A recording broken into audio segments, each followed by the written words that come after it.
everyone, welcome to my channel. My name's Caitlin. I'm a holistic nutrition consultant and the author of a blog called grassfedgirl.com. I've been healing my Hashimoto's for over 10 years with a carnivore diet, and today we're going to talk about 5 of the best fats for the carnivore diet. Okay, we have them all here, so we're going to go over them. Now make sure and stay all the way to the end to see which one I don't recommend. Also, comment down below which is your favorite carnivore-friendly fat. First, we're gonna talk about butter. This is everyone's favorite.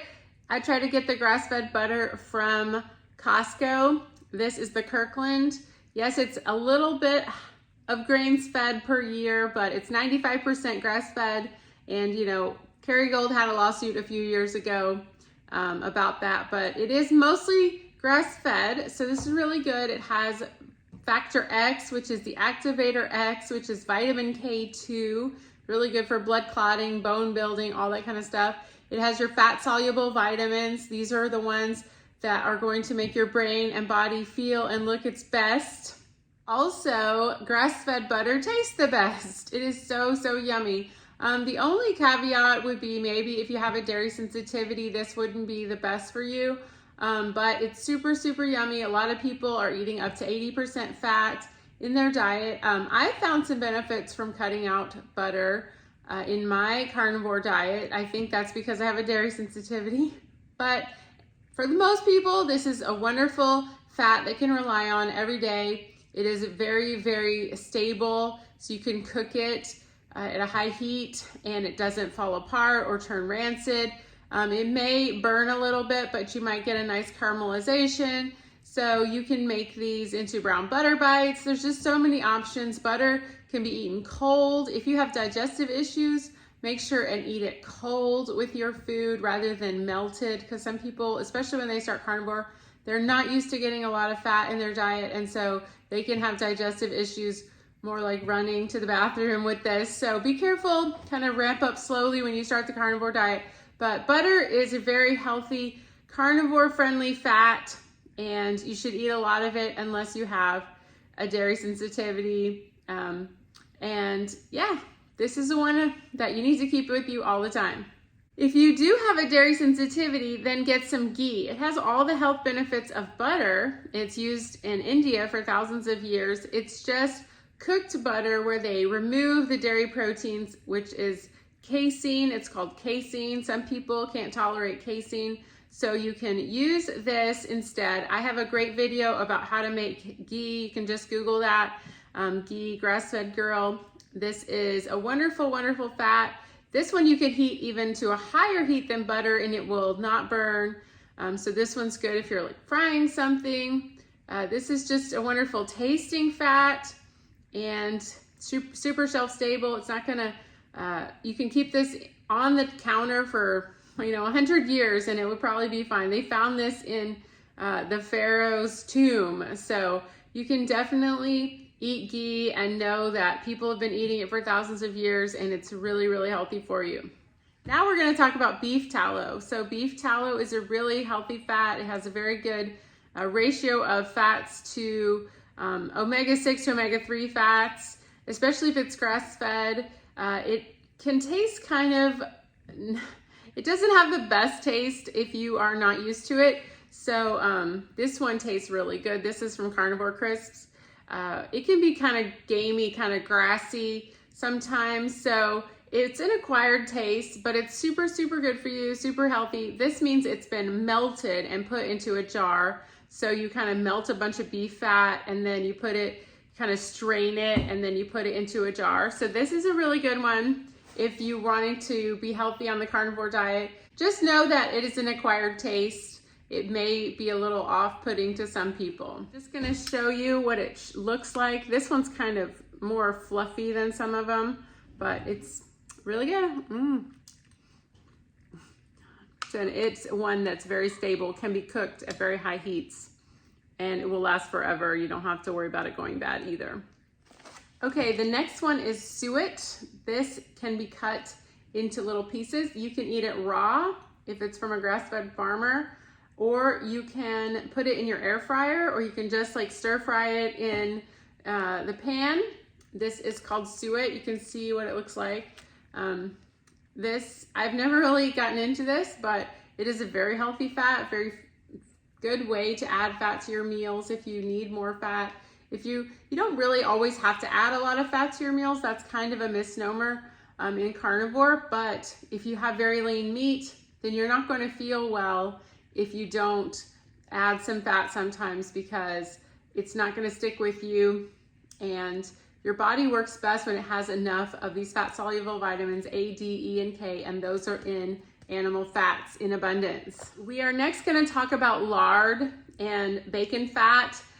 Lard can be kind of tricky because they add an ion via hydrogenation, which makes it very hard for your body to break down. It becomes inflammatory, and you don't want to be eating hydrogenated lard. That is one of the big problems. We used to eat a lot of animal fats and also tropical fats, but they were added to be hydrogenated, and then our bodies can't process them as well, and they become inflammatory. So definitely don't get hydrogenated lard. I would get something like this. It's Epic lard, a leaf lard, something like that is much better for you. So we don't eat pork over here, but if you do eat pork, then definitely get leaf lard, something like that, if you want to eat pork fat, but avoid hydrogenation. Something you see at the store, I think like Manteca, something like that is going to be hydrogenated. I will try to show you another picture of what it looks like when it's hydrogenated. I also wanted to mention something about bacon or pork belly. I do think those are healthy fats for people if they are coming from pastured pigs. Same thing with the pork. It can get to be a very high omega-6 ratio. So if you're eating a lot of bacon, try to find a local farmer and get pastured pork because it has a lower amount of omega-6. Last one I was going to talk about is duck fat or chicken fat, which is also called schmaltz. And it can have omega-6 fats kind of in excess. So you always want to have an omega-3 to 6 balance. You don't want to have too many omega-6 fats.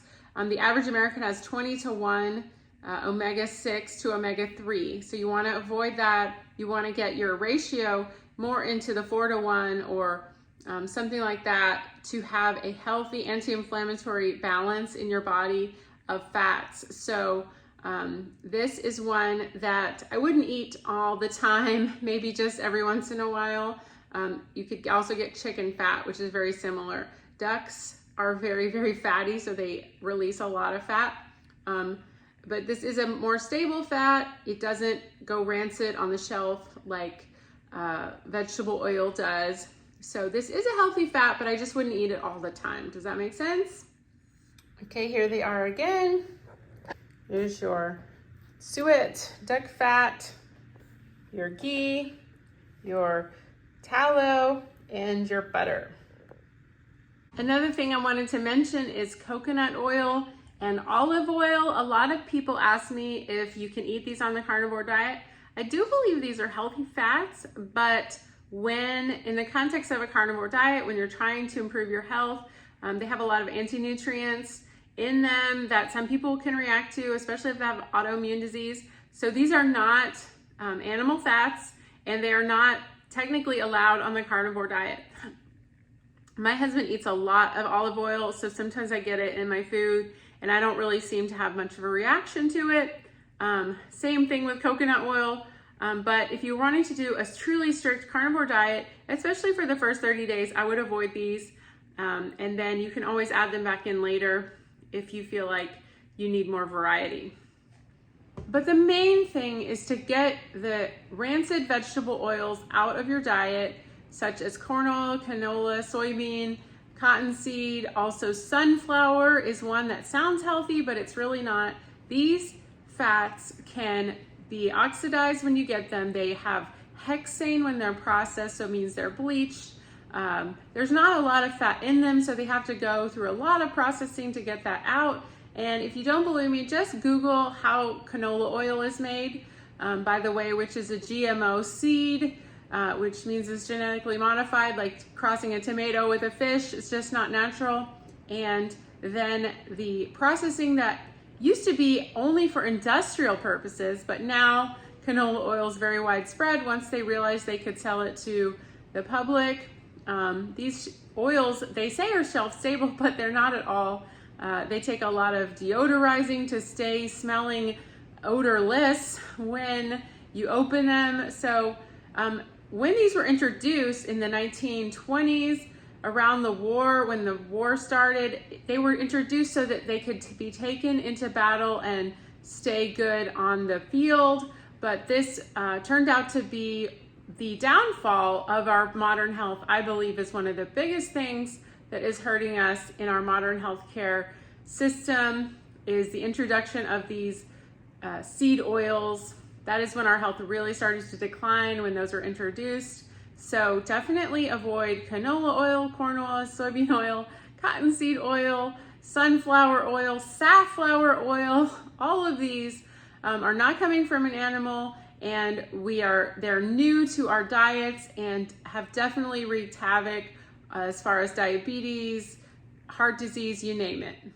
Thanks so much for watching my video all about which fats to eat on the carnivore diet. I hope you learned a lot. Please subscribe, share with a friend, leave a comment. I really appreciate it.